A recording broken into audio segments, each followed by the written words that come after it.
Bismillahirrahmanirrahim. Assalamualaikum warahmatullahi wabarakatuh.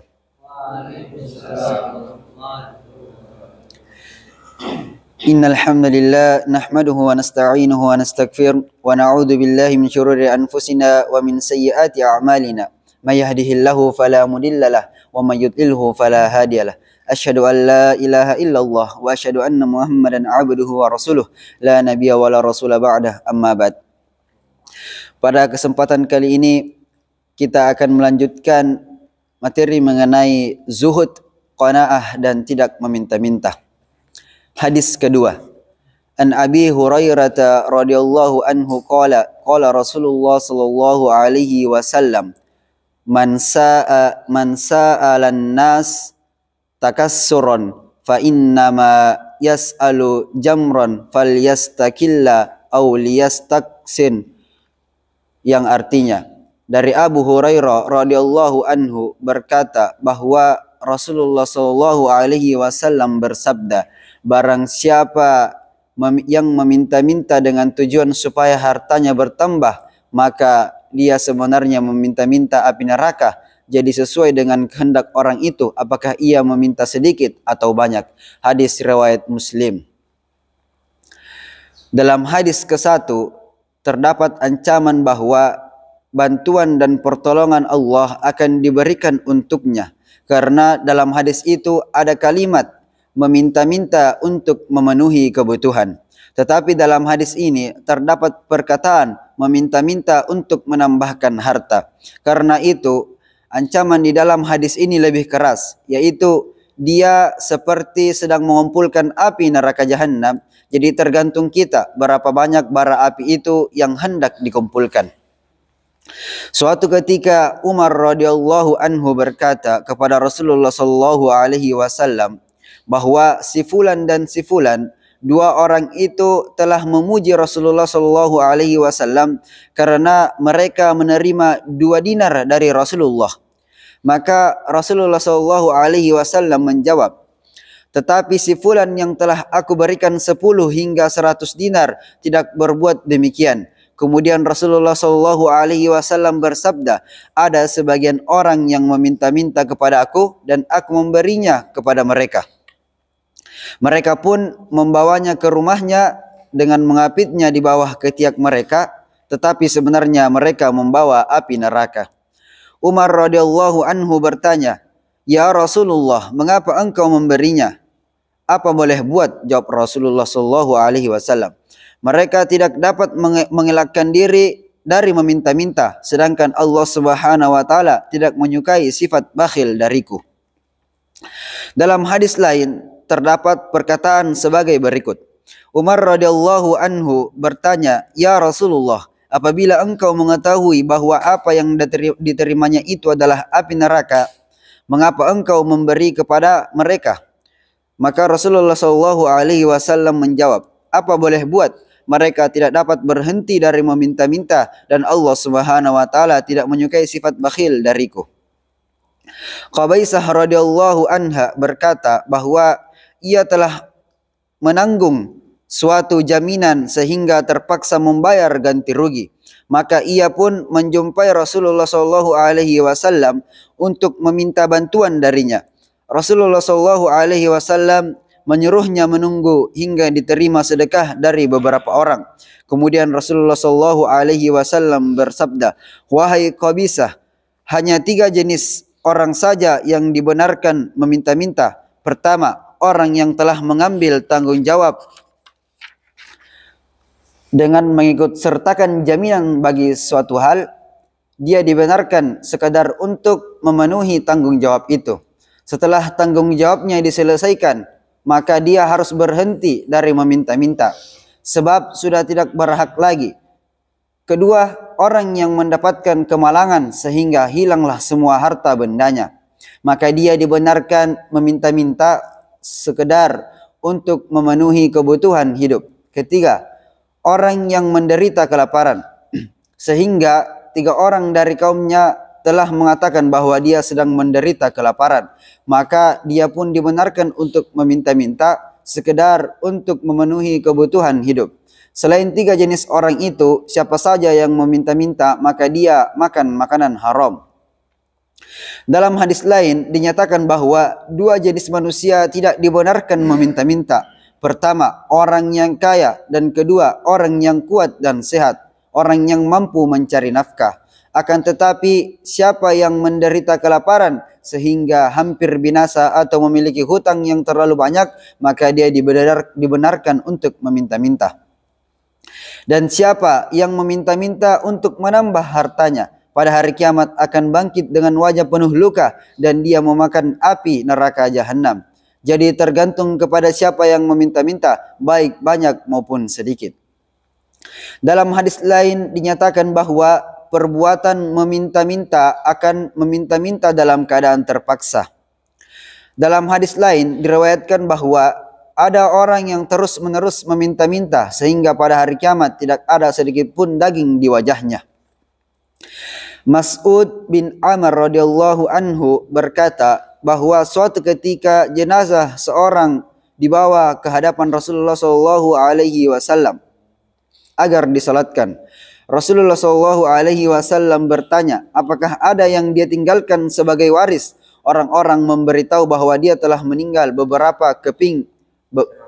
Orang-orang memberitahu bahwa dia telah meninggalkan beberapa keping air rafi atau emas. Rasulullah sallallahu alaihi wasallam bersabda bahwa itu adalah stempel api neraka jahanam.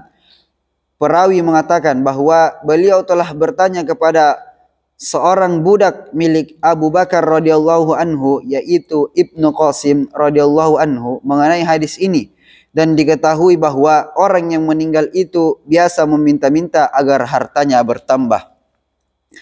Dalam kitab-kitab hadis diriwayatkan beberapa kisah seperti di atas, dan Rasulullah sallallahu alaihi wasallam mengancamnya dengan stempel api neraka atau azab lainnya. Akibat dari peninggalan uang yang tidak begitu banyak, ulama mengatakan bahwa orang-orang itu berkeinginan memiliki harta, tetapi dia berdusta dengan berpura-pura menjadi fakir miskin dan meminta-minta kepada orang lain. Imam Ghazali radhiyallahu anhu berkata bahwa banyak riwayat yang berisi larangan untuk meminta-minta dan ancaman yang cukup keras akibat perbuatan demikian. Tetapi di antaranya ada juga beberapa hadis yang membenarkan meminta-minta. Dapat disimpulkan bahwa meminta-minta adalah haram, tetapi dalam keadaan terpaksa dan tidak ada upaya lain yang bisa dilakukan, maka meminta-minta menjadi halal. Haram karena 3 hal yang memang diharamkan, yaitu pertama, dia berprasangka seolah-olah Allah memberikan nikmat yang tidak cukup. Seumpama seorang hamba yang meminta-minta kepada orang lain karena tuannya tidak cukup memenuhi keperluannya. Oleh karena itu oleh karena itu tanpa keadaan terpaksa meminta-minta tidak dihalalkan. Namun jika terpaksa dapat saja diperbolehkan sebagaimana dibolehkannya seorang yang dalam keadaan terpaksa memakan bangkai. Kedua, dengan meminta-minta, orang itu menghinakan dirinya di hadapan makhluk selain Allah. Padahal jika dia menghinakan diri dan merendahkan diri di hadapan Allah Subhanahu wa taala, maka itu adalah kemuliaan karena ada kenikmatan tersendiri dalam menghinakan diri di hadapan Allah Subhanahu wa taala yang Maha Pengasih. Mengaku di hadapan Allah bahwa dirinya adalah orang yang tidak berdaya adalah adalah kebahagiaan besar. Ketiga, dengan perbuatan demikian akan menimbulkan kesusahan bagi orang yang diminta. Kebanyakan orang yang diminta tidak dapat memberikannya dengan hati yang gembira, tetapi terpaksa karena malu atau alasan lainnya. Apabila dia memberi secara terpaksa karena malu atau riya, maka haram bagi orang yang menerimanya. Jika ia menolak permintaan itu, maka dia merasa kecewa karena dipandang secara zahir ia telah berlaku bakhil. Oleh karena itu, meminta-minta adalah haram kecuali dalam keadaan sangat terpaksa. Sekarang jelaslah bagi kita mengapa Rasulullah sallallahu alaihi wasallam berkali-kali memberi peringatan dan ancaman yang begitu keras atas perbuatan ini. Rasulullah sallallahu alaihi wasallam bersabda, "Siapa yang meminta dariku, maka aku akan memberi kepadanya, dan siapa yang tidak meminta-minta melainkan hanya kepada Allah Subhanahu wa taala, maka Allah Subhanahu wa taala akan memberinya kekayaan. Aku lebih menyukai orang yang tidak meminta-minta kepadaku dibandingkan dengan orang yang meminta-minta kepadaku.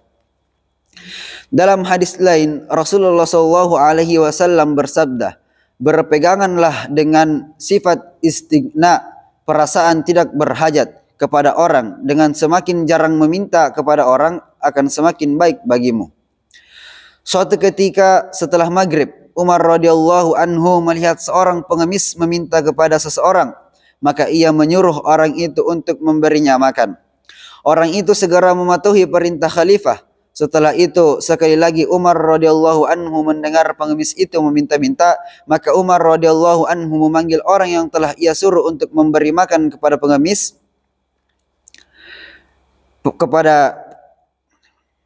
kepada pengemis, lalu berkata, aku telah menyuruh kamu untuk memberi makan kepada pengemis tadi. Dia menjawab, saya sudah memberi dia makan. Umar radhiyallahu anhu kemudian melihat kepada pengemis itu, dan dilihatnya ada sebungkus roti di bawah ketiaknya. Umar radhiyallahu anhu berkata kepada pengemis itu, kamu bukanlah pengemis, tetapi seorang pedagang, yaitu pengemis bukan orang miskin. Dia meminta-minta supaya dapat mengumpulkan roti, lalu menjual roti itu kepada orang lain. Kemudian Umar radhiyallahu anhu merampas semua roti yang ada di tangan pengemis itu dan diberikannya kepada unta-unta sedekah untuk dimakan. Kemudian sambil memukul pengemis itu dengan cemeti, ia berkata, jangan ulangi lagi perbuatan seperti ini.